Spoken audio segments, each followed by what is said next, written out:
My daughter-in-law said, Thanksgiving is adults only, and your cooking isn't sophisticated enough. She said it like she was doing me a favor, like cutting me out was just good taste. I didn't argue. I didn't beg. I just stared at the pecan pie cooling on my counter and the turkey already breening in my fridge. Food I'd been preparing for weeks because I thought I still belonged. My name is Frank Delaney. I'm 68 years old, a retired firefighter, and until that phone call, I honestly believed family traditions were something you earned by showing up year after year. So I hosted Thanksgiving for 15 people who had nowhere else to go. And when she called begging, when her sophisticated caterer fell apart, I had a choice to make. Have you ever been treated like a backup plan by your own family? Tell me what city you're watching from and what time it is there right now. The kitchen smelled like sage and butter, the kind of smell that makes a house feel lived in. The turkey was already brining in the fridge. A pecan pie cooled on the counter. Football murmured from the TV. Crowd noise and a commentator's voice, just enough sound to keep the silence from getting too loud. I laid out my place cards beside my wife Linda's old fountain pen. She used to stand right where I was standing, hip against the counter, tasting the stuffing and calling it quality control. After she died, I kept cooking anyway. Not because it stopped hurting, because it kept the tradition from dying with her. My phone buzzed. Brielle. I wiped my hands and answered, Hey Brie, everything okay? Her voice came out polished, the tone she used at school events. Hi, Frank. Do you have a minute? I'm in prep, but sure. Great. So, Ethan and I need to talk about Thanksgiving. My stomach tightened. Okay, what time should I come over? I can bring the pie early, and I've got the turkey brining, so... Actually, she cut in, we're doing something different this year. I set the spoon down. Different how? It's going to be adults only. I blinked. Adults only. Brielle, I'm 68. I'm an adult. She laughed, light, dismissive. You know what I mean. No, I said, keeping my voice steady. I don't.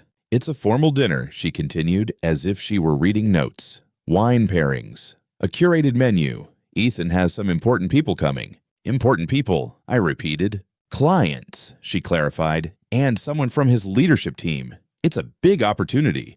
We have to make the right impression. I looked at the place cards. I'd already written Maddie in careful block letters because she liked her name to look fancy. Luke had a tiny football doodle beside it because he begged to watch the game with me last year, wearing my old helmet like a crown.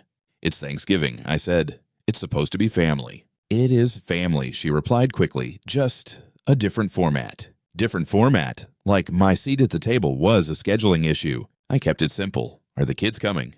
Of course, she said. They'll be there. Relief hit me for half a second. Okay, then I don't understand the problem. Her voice softened, not kind, more like pressure. Frank, it's going to be late. Long dinner. Adult conversation. The kids can handle it, but you'd be bored. There it was. Not adults only. Not really. Just me. I wouldn't be bored, I said. I want to see Maddie and Luke. I want to be there. And that's the other thing, she said. We hired a chef. A chef? Yes, a professional from Chicago. He does these elevated holiday experiences. Elevated. Like the years I'd spent showing up didn't count unless they came with a garnish. I've already started cooking, I said quietly. I've been planning this. I know, she answered, and the pity slipped in like a blade. Your cooking is wonderful, Frank. For what it is. For what it is.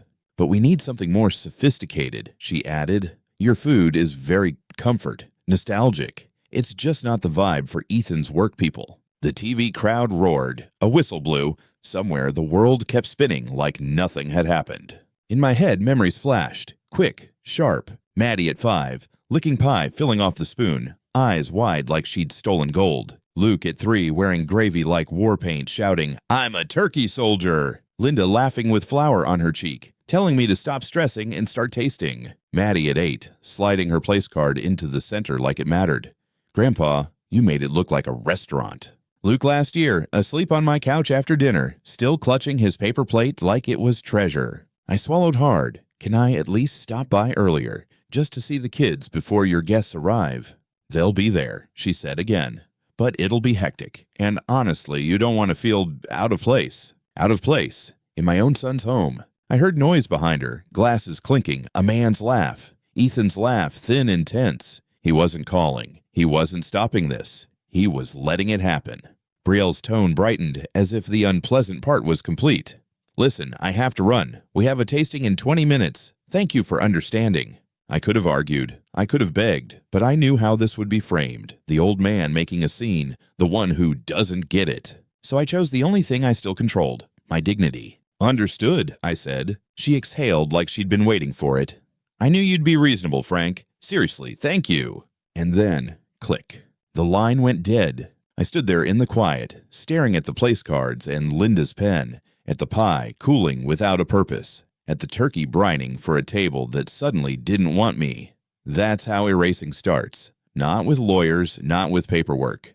With a polite phone call that tells you, in a pleasant voice, you're not part of the picture anymore. The house didn't change after Brielle hung up. Football murmured from the living room. The pie kept cooling on the counter like it hadn't heard the news. I stood at the sink with Linda's fountain pen in my hand, staring at Maddie's place card until the ink blurred. I opened Linda's old recipe box and pulled out the cornbread stuffing card. Her handwriting hit me harder than any insult.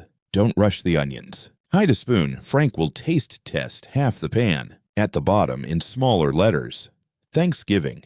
Everyone gets a seat. My throat locked. I sat at the kitchen table and pressed my palms into the wood until my breathing slowed. Then the doorbell rang. I wiped my face with my sleeve and opened the door. Coach Ray Alvarez stood there with a paper grocery bag. For your pie, he said, lifting it. Apples from my tree. Picked 'em before the squirrels got bold. Ray was 70, retired high school football coach, the kind of man who didn't waste words. He stepped closer and his grin fell away. All right, he said. Who did it? I tried to shrug. It came out weak. It's nothing. Ray stared right through me. Frank, I've seen you after a structure fire. Don't lie to me. So I didn't. Brielle called. Said Thanksgiving is adults only. I swallowed. And my cooking isn't sophisticated enough. Ray's jaw tightened. Sophisticated. Wine pairings, I said. Curated menu. Ethan has clients coming. They hired a chef. I hesitated, then added what stung worse. I could hear Ethan in the background. He didn't take the phone. He didn't stop it. Ray let out a short breath. That's not sophisticated. That's cruel. I looked past him at the gray sky. She said I'd be bored, like I'm just extra noise. And the kids, he asked. They'll be there, I said. I just won't. Two memories flashed, sharp, uninvited. Maddie licking pie, filling off the spoon, eyes shining. Luke with gravy on his cheeks yelling, "Turkey soldier!" And Linda laughing, telling me the food didn't have to be perfect to be loved. Ray stepped inside without asking, friend rules, and set the apples on my entry table. He glanced toward the kitchen and caught the smell of turkey brine and warm sugar. You already started, he said. Weeks ago, I admitted. Linda always said my turkey made the house smell like home. Ray went quiet, then said, last Thanksgiving, I ate alone. I turned back to him. Microwave meal, he went on. Plastic tray, TV up loud because silence gets mean on holidays. I told myself I didn't care. He shook his head once. Lie. I missed a table. Ray nodded at my kitchen. So what are you going to do with all that food? I followed his gaze. The brine bucket, the roasting pans lined up, the pies, the place cards with my grandkids' names still waiting like they belonged.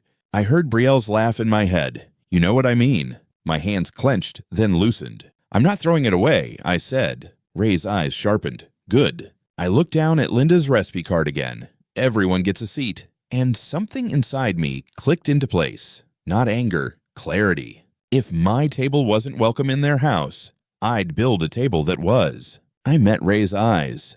Do you know anyone who doesn't have somewhere to go? His answer was immediate. Yeah, kids at the community college, a couple vets from the VFW who act tough but go quiet this week. Mrs. Harlan 2 doors down. Her boys live in Texas and never fly back. He pulled out his phone.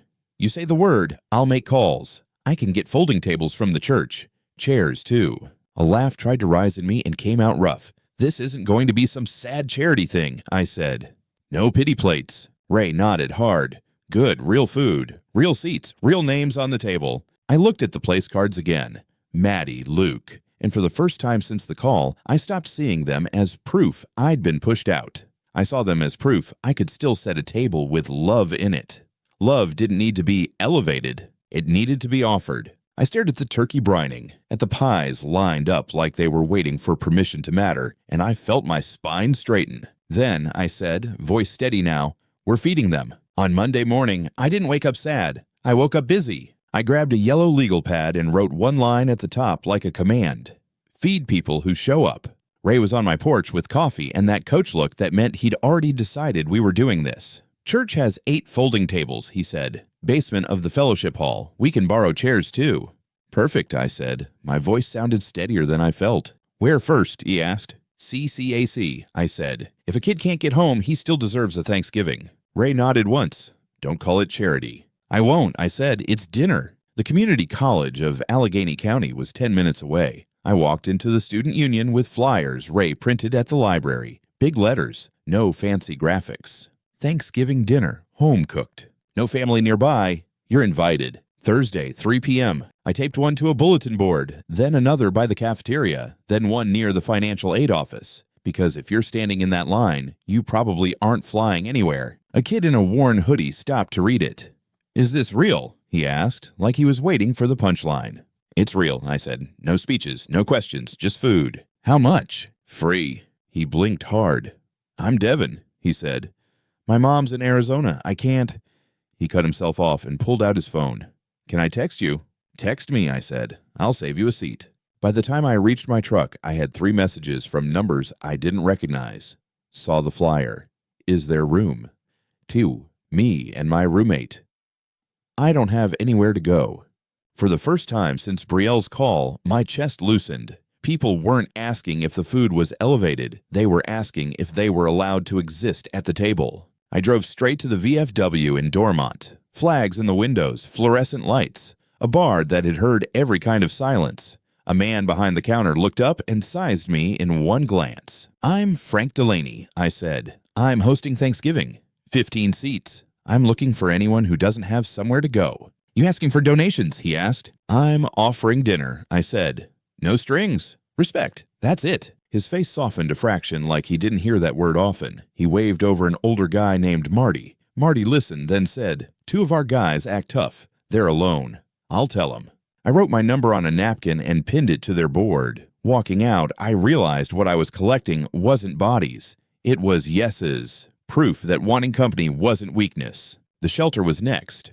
I didn't stroll in like a hero. I called from the parking lot and asked for the family coordinator. A woman named Denise got on the phone with a voice that stayed cautious until it didn't. You're offering a Thanksgiving meal? She asked. Yes, I said. Women and kids, safe, quiet, no cameras, no questions, just warm food and respect. There was a pause. Her deciding if I was a problem. My neighbor will be there, I added. Retired coach. We're local. I'll send my address, ID, whatever you need. Denise exhaled. We have 2 moms who usually stay in and kids. I can hold 6 seats, I said. They can leave whenever they want. Okay, she said, and her voice cracked on the last word. I'll confirm Wednesday. On the way home, I started knocking on doors, the old-fashioned way, because loneliness doesn't always have a smartphone. Mrs. Harlan answered in slippers. When I invited her, her eyes went wet fast. My boys are in Houston, she whispered. I don't want to be a burden. You won't be, I told her. You'll be a guest. She nodded like she'd been waiting to hear that for years. Then I'll come, she said. At the corner house, a young mother opened the door with a newborn on her shoulder and the kind of exhaustion you can't fix with sleep. I told her the same thing. If you want a seat, it's yours. If that's too much, I'll bring you a plate. She stared at me, then nodded slowly. A plate would save us, she said. Thank you. 3 doors down lived a couple I'd only waved at. The husband hesitated until his wife appeared behind him, wiping her hands on a towel. When I invited them, she said, We bring food from our home. You don't have to. I started. We want, she said, firm. Sharing.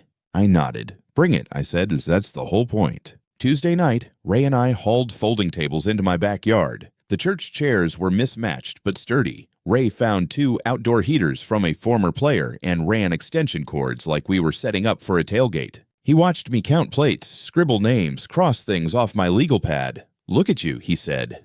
You're not waiting around anymore. He was right. 2 days ago, I'd been standing in my kitchen like a man who needed permission to matter. Now I was building something that didn't require anyone's approval. I wasn't asking permission anymore. I was inviting people. Wednesday afternoon, Denise texted, 2 moms, 4 kids. Arrival 2:30. Devin texted, my roommate wants to come too. He's embarrassed. Please say yes. Marty called, 2 guys, quiet ones. They'll show. Mrs. Harlan left a voicemail that was half laughter, half tears. I'm bringing my grandma's candlesticks. I stood at my counter and looked at the brine bucket like it was a promise. By Wednesday night, I had 15 yeses.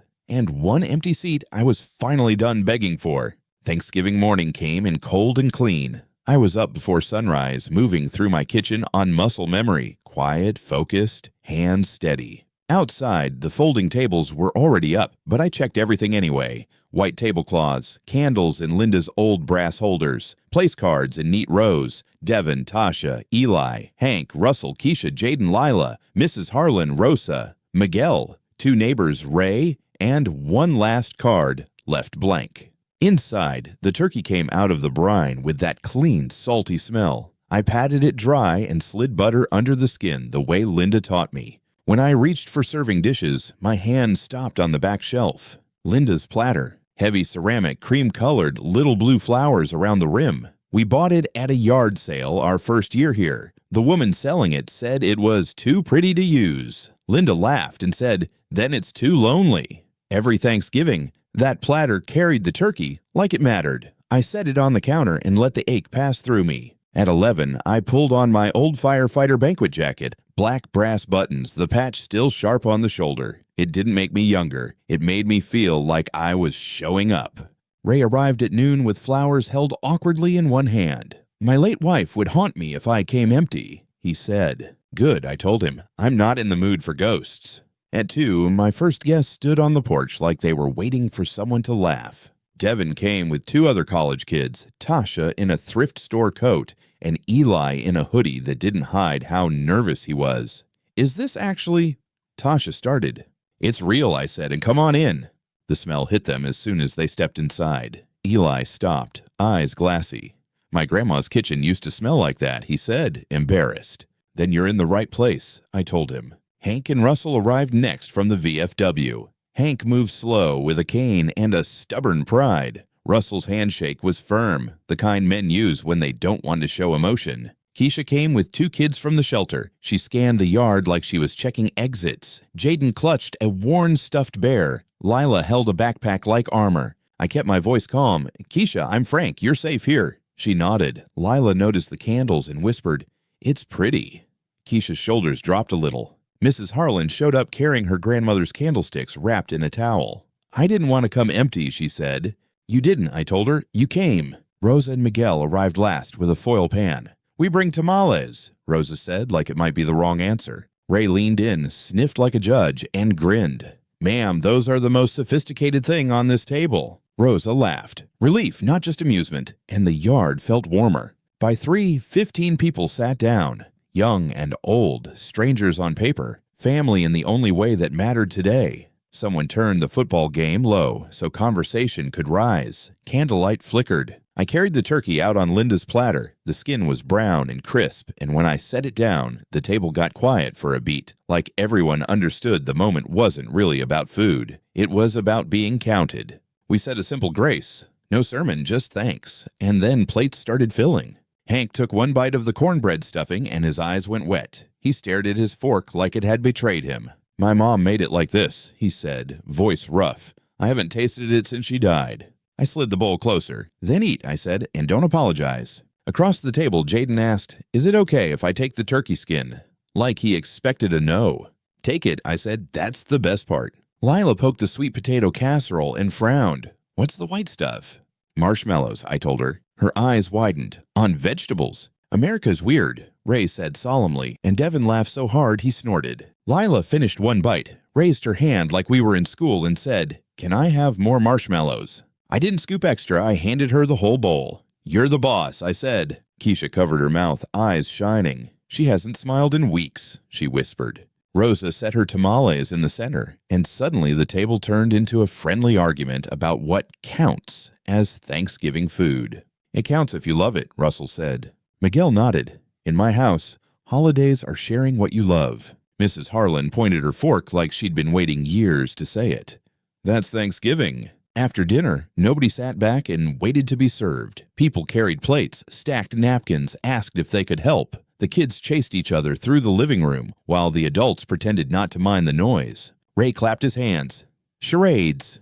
Tasha groaned. I'm terrible. Perfect, I said. So are we. Eli flapped his arms like a turkey. Devin guessed Batman. Mrs. Harlan acted out washing dishes, and we booed until she bowed. Jaden did football, and every adult pretended not to know just to let him win. Somewhere between the laughing and the leftovers, Russell leaned back and looked around. Candles still burning, kids on the floor, a table that looked used in the best way, and said quietly, "This feels like a real holiday." My throat tightened. Linda's platter sat on the counter, streaked with gravy, and I could almost hear her. "Too pretty to use is too lonely." I nodded once. "Yeah," I said, "it does." I was in the kitchen cutting the last pecan pie when my phone buzzed on the counter. Brielle. For a second, I just stared at the screen like it was a live wire. The room behind me was full. Laughter, the scrape of chairs, Jaden's high-pitched giggle when Ray pretended to lose at charades on purpose. My table was warm. My house was loud in the right way. I almost let it go to voicemail. Habit is a stubborn thing, though. Hope is worse. I picked up. "Hello? Frank, where are you?" Brielle's voice came out fast, breathless, like she'd been running. Not polished anymore. Not curated. "I'm at home," I said, "hosting dinner." "What?" she snapped, then lowered her voice like someone was right beside her. "Never mind. Listen, you need to come. Now." I held the phone away from my ear for a beat, like distance would make the word sound less ridiculous. "Come where?" "Our house," she hissed. "Thanksgiving. It's a disaster." "A disaster," I repeated. "Yes, God, Frank, there's no time." I heard noise behind her, clinking glasses, voices overlapping, a chair scraping hard on the floor. A man's voice, Ethan, sharp and strained. "Brielle, fix this." Then Brielle again, tighter. "The chef, his food is... it's not working. The turkey is undercooked. He served some kind of foam thing. Foam. Frank. And these little raw scallops on spoons like it's a science experiment. People are looking at their plates like they're being punished." I didn't say anything. I just breathed. "Ethan's clients are here," she rushed on. "The regional VP is here. This was supposed to be..." Her voice cracked. "This was supposed to be perfect." "Perfect. And you're calling me because," I said slowly, "you want me to bring food." "Yes." She pounced on the word like it was a rope thrown to a drowning person. "Bring your pie. Bring whatever you have. The turkey, the stuffing. Anything. Please." I looked through the doorway into my dining room.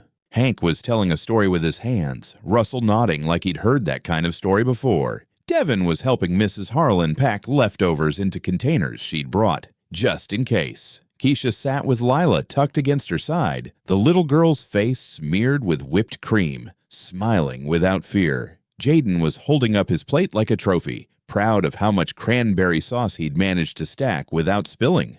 This was real, not the candle and foam performance Brielle had built. Real food, real people, real gratitude. "I can't," I said. The silence on the other end snapped like a rubber band.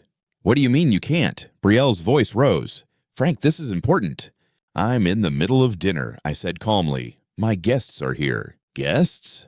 She sounded offended by the word, like I didn't have the authority to host anyone. "Frank, be serious. Ethan's career depends on this. If this goes wrong..." "It already went wrong," I said. "You're being difficult," she said, and there it was, the tone she used when she thought I was supposed to obey. "I'm asking you to help.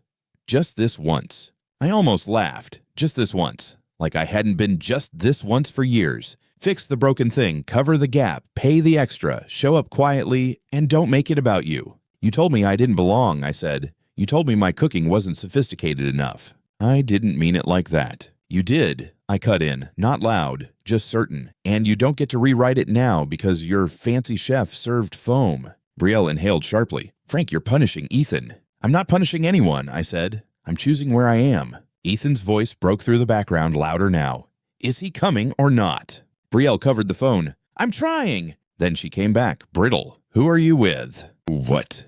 "Who are your guests?" she demanded. "Who's there?" I felt something settle in my chest. Not rage, not revenge. Just the clean line of a boundary. "You didn't want me," I said. "You wanted my labor." Her breath caught. "That's not..." "It is," I said. "If you wanted me, you would have invited me when it mattered, not when you needed a turkey and a pie to save your image." Brielle's voice thinned. "Frank, stop. This isn't funny." "I'm not joking," I said. "Show me," she snapped. "If you're really hosting dinner, show me." So I did. I switched to video. I turned the camera and let her see it. My table, my backyard, 15 seats filled with people who had arrived nervous and now looked safe. Candles burning low, plates half empty, containers of leftovers stacked like small blessings. Ray leaning back in his chair, laughing at something Jaden just said. For a moment, Brielle didn't speak. Her face on the screen went through it. Confusion first, then something like hurt, and under that, the sharp shock of losing control. She wasn't the center of the holiday anymore. Her curated performance wasn't the only Thanksgiving in town. "Who are these people?" she whispered. "My guests," I said simply. "The ones who wanted me here." Brielle swallowed. "Frank, please. We need you." I held the phone steady. "No," I said. "You needed a chef. You got one. Frank." "My pie is being eaten," I said. "My turkey is being appreciated. My table is full." In the background, I heard Ethan again, angry, panicked, loud enough that his clients probably heard him too. The sound of a glass being set down too hard. Brielle's eyes flicked away like she was watching her perfect scene crack in real time. "I have to go," I said. "Dessert's on the table." "Frank." I ended the call. My hands were shaking when I set the phone down, but it wasn't fear. It was adrenaline, my body catching up to what my mind had already decided. Ray appeared in the doorway, watching my face like he'd coached men through bigger storms than this. "You okay?" he asked. I looked back at the room, at the laughter, at the kids licking whipped cream off their fingers like it was allowed, and I felt something I hadn't felt in a long time. "Yes," I said, "I'm more than okay." For a few minutes after I ended the call, I just stood there with both hands braced on the counter, listening to my house breathe. The laughter in the next room kept going like nothing had happened, because for everyone at my table, nothing had. The world didn't tilt when Brielle snapped her fingers. Nobody waited for her approval to take another bite of pie. My heart was still racing, but the panic I expected never came. What I felt instead was something quieter. Relief. Ray stayed close without hovering. He didn't ask 100 questions. He just nudged my elbow with a small, steady kindness. "Come on," he said. "They're asking for you." When I walked back in, Devin was stacking plates. Mrs. Harlan was wrapping tamales like they were gold. Keisha was watching her kids laugh like she was afraid the moment might disappear if she blinked too long. I picked up a carving knife, started slicing what was left of the turkey for to-go containers. My hands were steadier now. The holiday was in motion. It didn't need saving. It needed presence. Then my phone buzzed again. A text from Brielle, all sharp edges. "Brielle, this is unbelievable. You're embarrassing us." I stared at it for a second, waiting for the old instinct. Apologize, explain, fix. It didn't rise. Maybe it finally died. Another buzz. My screen lit up with Ethan's name.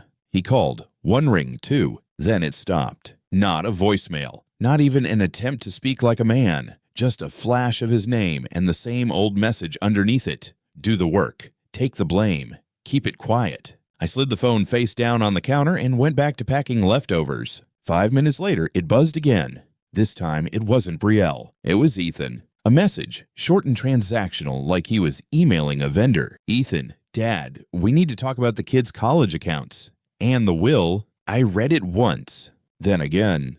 My throat went dry, not from shock, more from clarity arriving like a cold wave. That was the reason. Not love, not family, not tradition. They didn't keep me close because they missed me. They kept me close because I was useful. A financial backstop, an emergency plan, a quiet wallet with a pulse. The penny dropped so hard I almost heard it hit the floor. I thought about Brielle calling my food comfort like it was an insult, about her telling me I'd be bored, about the way she said be reasonable like it meant stay in your place. And then I looked around my dining room. 15 people who had shown up with nothing but themselves. 15 people who didn't ask what I could do for them next week. They asked if it was okay to take another roll home. My phone buzzed again. Brielle probably, or Ethan, or both. I didn't check. I opened my contacts, selected their names, and blocked them, both numbers. Clean. Final. A small voice rose near my elbow. "Mr. Frank." Jaden stood there holding his plate with both hands, eyes hopeful. "Can I have more pie?" I turned to him and felt my face soften without effort. "Of course, buddy," I said, reaching for the apple pie this time. "You want a big slice or a bigger slice?" He grinned like he'd just won something. As I cut the pie, watching him clutch it like it mattered, I understood something simple and undeniable. That's when I knew where my food belonged. The morning after Thanksgiving was quiet in a way that didn't hurt. My house smelled like coffee and cinnamon and the faint ghost of turkey. The folding tables were still stacked in the garage. Half the chairs were leaning against the wall like they'd stayed up late too. On my kitchen counter, there were thank you notes written on notebook paper. Devon's crooked handwriting, Mrs. Harlan's neat cursive, a little drawing from Lila that showed my table with 15 stick figures and a turkey the size of a car. I sat down with my mug and stared at my phone. No missed calls, no apologies, no "are you okay?" from Ethan. Just one more text from Brielle that had come in sometime after midnight, like a final jab thrown from a losing fight. "You really showed your true colors. Ethan is devastated." I didn't answer. I opened the drawer where I kept the binder. Linda used to call it my insurance against chaos. It wasn't dramatic. It was practical. Black 3-ring, labeled in thick marker, Delaney family. Inside were documents, receipts, old cards, and the things you don't think you'll need until you suddenly do. I flipped it open at my kitchen table like I was prepping for a call at the firehouse. Calm, methodical, no emotion in the hands. Bank statements, beneficiary forms, life insurance paperwork from the year Linda got sick, copies of my will, a folder labeled 529, kids with account numbers and contribution history, a yellow sticky note Linda had once slapped on the inside cover. "If anything happens, protect the kids." I read Ethan's message again in my head. College accounts. And the will. There it was. "Not Dad, I'm sorry. Not Dad, are you alone today? Just a transaction." I took out my phone and called my attorney, Mr. Heller. He'd handled Linda's estate. Quiet man, efficient, the kind of person who doesn't judge you for coming in with a shaking hand. His office voicemail answered. I left a short message. "Morning, Heller. It's Frank Delaney. I need to update my will and beneficiary designations. I also want to set up a trust for my grandchildren. Call me back Monday." No tears, no speeches, just action. Then I opened my laptop and did what I should have done years ago. I pulled my credit reports and froze them, not because I thought Ethan would steal my identity, but because when people see you as a resource, they start believing they're entitled to access. Credit freeze, security questions updated, two-factor authentication turned on everywhere. Next, I checked my accounts. Anything that had Ethan listed as a convenience contact got reviewed. Any old paperwork that gave Brielle a way to help got cleaned out. I changed passwords. I added a hardware key. I updated my power of attorney and healthcare proxy, because if I ever ended up in a hospital again, I wasn't letting someone who disrespected me make decisions in my name. By noon, my hands were tired the way they used to be after a long call, like I'd carried something heavy out of a burning building and finally set it down. Then I made the part that mattered most. I created a trust plan on paper, simple, clean. Maddie and Luke would have a trust, funded from my estate and from the 529 accounts, structured so the money could be used for education and basic needs, but not controlled by Ethan or Brielle. Full access at 25, old enough to know the difference between love and leverage. I wrote it in my own words on a legal pad, not because a lawyer needed it, but because I needed to see it. Kids, protected.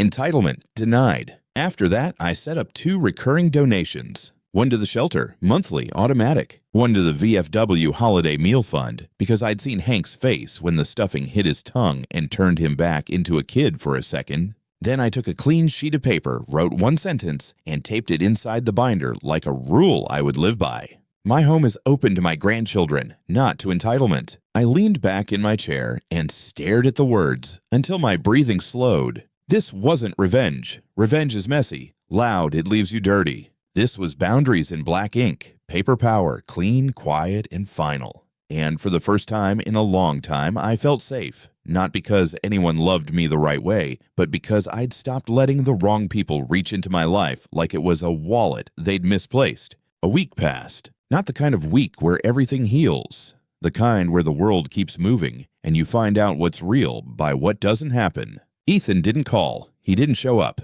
He didn't send Maddie or Luke with a note. No apology. No explanation. Just silence. The same silence he'd used on the phone when Brielle erased me like it was nothing. I didn't chase it. I went back to routine. Coffee in the morning, a short walk past the bare trees, leftover containers dropped at the shelter and the VFW. Ray and I sat on my porch one evening and watched cars pass like we were 2 old men guarding a small piece we'd finally earned. Then the following Friday, the doorbell rang. I opened the door and found Brielle standing on my porch like she'd stepped out of a magazine. Coat tailored, hair perfect, makeup flawless. But her eyes were tired. Not, I didn't sleep, tired. I'm running out of control, tired. Frank, she said quietly. I didn't invite her in. I didn't slam the door either. I just stood there, calm, letting her feel the distance she created. Can we talk? She asked.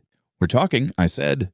Her throat worked. I'm sorry. I waited. Sorry can mean 100 things. Sometimes it means you regret what you did. Sometimes it means you regret what it cost you. She swallowed again. Can we go back? Can we just go back to how it was? The holidays, the dinners, you coming over.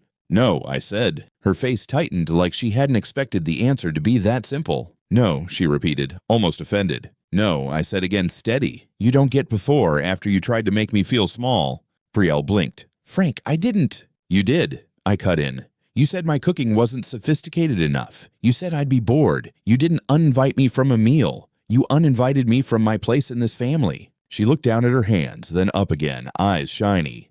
Ethan didn't stop it, I said. That's what he meant. A car drove by, tires hissing on wet pavement. Brielle's voice dropped to a whisper. The clients pulled away, she admitted. 2 of them, and the regional VP. She breathed out, embarrassed. They said if we treat family like that, they don't want to work with us. I nodded once, like I'd expected it, because I had. Brielle rushed to fill the silence. I know it sounds bad, but I was trying to help Ethan. I was trying to build a better life for our family. I stared at her until her words slowed. You weren't building a better life, I said. You were building an image that needed a scapegoat. Her mouth opened, then closed, like the truth had knocked the air out of her. I didn't want you to think, she started. I don't care what you wanted me to think, I said. I care what you did. Her eyes darted past me into the house, toward the warmth she used to walk into without earning. So, what now? She asked, voice smaller. The kids miss you. I miss them too, I said. They're welcome here. Anytime. That's not changing. Brielle nodded, relieved, and then she stepped right into the next sentence like she couldn't help herself. And the college accounts, she said carefully. Ethan was just worried, because if you're upset and you change things, it could really... I held up my hand. She stopped mid-word. I leaned slightly forward, not threatening, just certain. Do you want a father-in-law? I asked, or a resource. Her face flushed. That's not fair. It's the only fair question, I said, because the first time you called me after you cut me out, it wasn't to apologize. It was to ask me to bring food. The next message was about money and my will. She stared at me, blinking fast, like she couldn't find a version of the story where she looked good. I came to say sorry, she whispered. Then say it without reaching for my wallet, I said. Her lips trembled. For a second, she looked like a woman who truly didn't know how to exist without controlling the room. Finally, she nodded once, small, stiff. Okay. She turned to leave, then paused at the edge of the porch. You're really done with us, she said, like it was an accusation. I didn't flinch. I'm done being taken for granted, I said. Those aren't the same thing. Brielle walked down my steps without looking back. I watched until her car pulled away. Then I closed my door gently, not in anger, in peace. 2 nights after Brielle showed up, my screen lit up with an unknown FaceTime request. For a second, my stomach tightened. Old reflex. Then I saw the name. Maddie, iPad. I answered so fast, I almost knocked my coffee over. Her face filled the screen. A little too close, like she was holding the iPad with both hands. Behind her, I could see the edge of her bedroom. Posters, a lamp. The familiar mess of a kid's real life. Her eyes were shiny. Grandpa, she whispered, like she wasn't sure she was allowed. Hey, kiddo, I said softly. You okay? She nodded hard, then shook her head. I wanted you there. The words hit me in the chest, not pain, something warmer. I told Mom it was wrong, she rushed. I told her Thanksgiving is for family and your family, and she said it was grown-up stuff, and I wouldn't understand. Maddie's mouth trembled, but I do understand. I do. I kept my voice calm. Maddie, look at me. She leaned closer. You never had to earn my love, I said, not once, not ever. Her shoulders dropped like she'd been carrying guilt that didn't belong to her. Are you mad at me? No, I said immediately. I'm proud of you. She wiped her face with her sleeve. Can I come over Saturday? Just me. And Luke. He misses you. My throat tightened again. Saturday, I said. You bring your brother. I'll have cornbread in the oven. Maddie's eyes brightened through the tears. The sweet kind. The sweet kind, I promised. And we'll make place cards. Place cards? Yeah, I said, we'll do it right. You'll write everyone's name. We'll doodle little footballs and turkeys and whatever you want, because at my table, nobody has to wonder if they belong. She nodded, slow and serious. Okay. After we hung up, I sat there for a long time with my coffee cooling and my heart steadying in my chest. That weekend, Maddie and Luke came over with a bag of overnight clothes and the kind of excitement kids get when something feels safe again. Luke burst through the door and wrapped his arms around my waist like he'd been practicing. Ray stopped by later with a box of extra folding napkins and a grin. Monthly, he said. Holiday table first Saturday for anybody who needs a place. I laughed under my breath. You don't quit, do you, Coach? Nope, he said. And neither do you. The next morning, Ray took me to his favorite diner, small place with cracked vinyl booths and coffee that tasted like loyalty. He waved to half the room like he owned it. This is Frank, he told them, the guy I told you about. A woman with kind eyes and silver hair leaned over from the next booth. Ray's been bragging, she said. I'm his sister Marlene. You're the turkey guy. I glanced at Ray. He looked pleased in a way that made me roll my eyes, then smile anyway. Yeah, I said, surprising myself with how easy it felt. I'm the turkey guy. On Sunday night, when the house finally went quiet again, I opened the fridge and stared at the leftovers like they were proof that something good had happened. I found one last slice of pecan pie, wrapped tight in foil, the corner a little crushed from being carried around all weekend. I slid it into a plastic container and wrote 2 words on the lid with a marker, VFW, because that's where it was going in the morning, along with a few plates for the guys who pretend they don't need anyone. Then I stood in my kitchen for a long moment, hand resting on the counter Linda used to tap when she wanted me to taste the gravy. I wasn't waiting for a call that might never come. I didn't feel empty. I felt finished, like a chapter had finally closed the right way. Here's what I learned. Love doesn't need a garnish to be real. If they only call when they need you, they don't miss you. They miss your usefulness. Don't win loud. Win clean. Then set your table for people who show up. I turned off the kitchen light and watched the room go dark, not like a loss, like rest. This year, I didn't host Thanksgiving for the people who judged me. I hosted it for the people who chose me. Now tell me, what city are you watching from? And have you ever been treated like a backup plan by your own family?